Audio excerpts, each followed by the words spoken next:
Assalamualaikum warahmatullahi wabarakatuh. Baik teman-teman, kembali lagi dengan saya Ari Chandra selaku wali kelas dan tutor di paket B. Nah, teman-teman, di sini kita akan membahas modul 1 Bahasa Indonesia Indahnya Negeriku. Jadi kita akan belajar tentang indahnya negeriku dan bagaimana pola-pola yang akan kita ajari untuk 1 minggu ke depan ini dan untuk pembahasan yang akan teman-teman jawab nanti di soal-soal.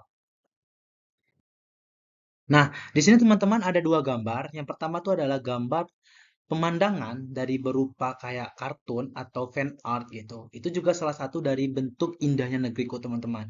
Di sini teman-teman bisa lihat, di sini ada namanya pegunungan, terus di sini juga ada namanya danau, di sini juga ada namanya rumah. Itu juga bisa teman-teman diartikan sebagai indahnya negeriku.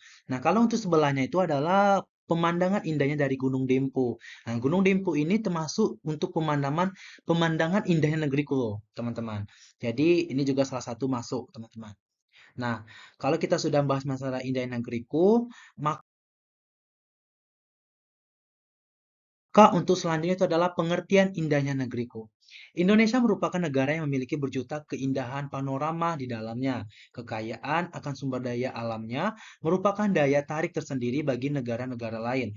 Tentunya pemandangan dan keindahan alamnya juga banyak dan beragam. Mulai dari Sabang sampai Merauke, terdapat keindahan alam yang tersembunyi yang tidak dimiliki oleh negara lain. Keindahan merupakan sifat dan ciri-ciri orang, hewan, tempat, objek, atau gagasan yang memberikan pengalaman, persepsi kesenangan, bermakna, atau kepuasan. Dalam pengertian yang lain diartikan sebagai keadaan yang enak dipandang, cantik, bagus, benar, atau elok. Nah, teman-teman, di sini maksudnya itu adalah jadi indah negeriku adalah keindahan panorama yang dimiliki oleh kekayaan alam. Seperti teman-teman lihat tadi di gambar sebelumnya, atau adalah gambar pegunungan, gambar Gunung Dempo, itu salah satu dari bentuk keindahan panorama alam kekayaan yang ada di Indonesia. Dan juga merupakan sifat atau ciri dari orang, hewan, tempat, atau objek. Nah, kalau untuk orang ini kan misalnya kayak kita melihat, oh, bajumu indah sekali, bentuk tubuhmu indah, gitu, rambutmu indah. Itu salah satu dari bentuk keindahan. Nah, kalau hewan itu, wow, bulunya lebat, itu indah sekali ekornya, gitu. Nah, untuk tempat juga teman-teman. Tempat tadi misalnya kayak kita pergi suatu tempat nih, melihat keadaan yang sangat indah. Pasti kita refleks tuh kan, kayak melihat, wah, ini sangat indah sekali. Nah, gitu. Itu tuh pengertian indahnya negeriku. Selanjutnya itu adalah, nah, kalau kita sudah mengartikan pengertian, maka kita tidak akan jauh-jauh dari namanya teks. Karena di bahasa Indonesia itu pasti tidak akan jauh dari kata-kata teks. Nah, itu apa itu kalimat deskripsi di teks indahnya negeriku? Kalimat deskripsi adalah kalimat yang digunakan untuk menggambarkan atau menjelaskan suatu objek, baik itu benda, tempat, orang, peristiwa, atau keadaan secara rinci, sehingga pembaca seolah-olah dapat melihat, merasakan, atau mengalami sendiri apa yang dijelaskan oleh kalimat tersebut. Nah, jadi teman-teman, maksudnya dari teks deskripsi itu adalah bagaimana kita untuk kita juga menjelaskan kepada halayak umum atau responden bahwasanya kita tuh lagi menggambarkan suatu tempat, suatu benda gitu. Jadi itu tuh deskripsi itu kita mendeskripsikan. Misal nih, contoh nih kita akan mendeskripsikan sebuah kelinci. Seekor kelinci, maaf, seekor kelinci. Nah, kalau untuk kelinci itu kan pasti teman-teman akan ini kan menggambarkan kalau kelinci itu punya telinga yang lebar gitu kan, terus bulunya agak lumayan lebat, terus giginya keluar. Nah, pasti teman-teman udah terbayang. Oh iya, itu memang betul bentuk kelinci. Nah, itulah maksud dari teks deskripsi teman-teman, untuk menggambarkan sesuatu hal kepada halayak umum atau pendengar dan juga untuk memahami bagaimana objek ini untuk dideskripsikan. Next, selanjutnya adalah ciri-ciri kalimat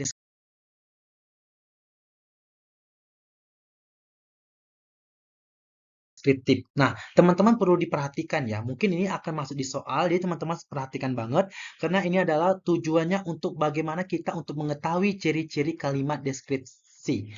Yang pertama itu adalah menggambarkan atau melukiskan. Nah, dalam deskripsi itu pasti terdapat kalimat yang benar-benar menggambarkan. Jadi, kalau kita baca teks, ada namanya kayak sesuatu, misalnya kayak lagi baca, terus kita terbayang sesuatu. Nah, itu udah fix. Itu udah fix masuk ke kalimat deskripsi.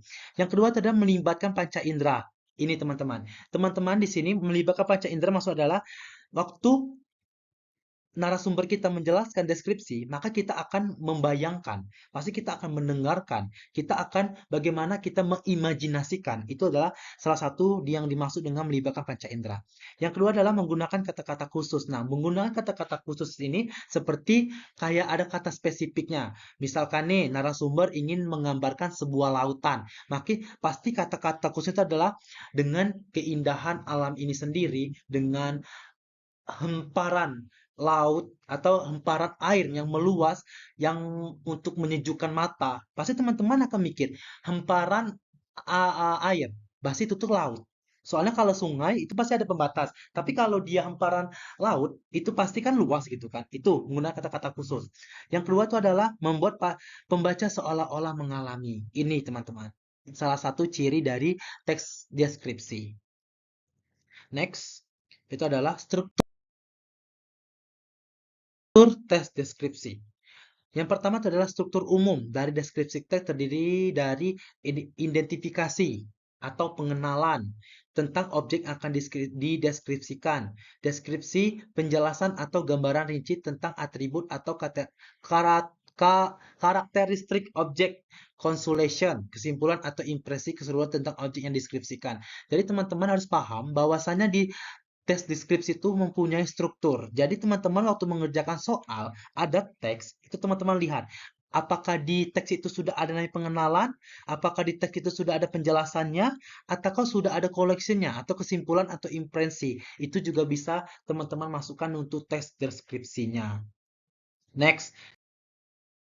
Nah, ini contoh teman-teman. Salah satu contoh dari tes deskripsi. Mungkin teman-teman bisa baca sendiri nanti apa namanya itu di soal itu ada. Ini teman-teman, ini rumahku adalah surgaku. Nah, rumahku adalah surgaku. Aku memiliki rumah yang terletak di perbukitan dan sekitarnya merupakan daerah perkebunan.